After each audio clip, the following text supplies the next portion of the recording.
Hello friends. In this video, I will tell you how you can change the cover photo in a Facebook group.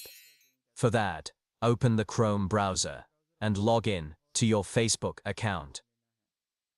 Here, you need to go to Groups. These are the groups you have created. And these are the groups you have joined. Click on the group you created. For this group, I will show you how to change the cover photo. Click on Edit. Click on Upload Photo. I have already made a cover photo. I'll just upload that. Click on Save Changes.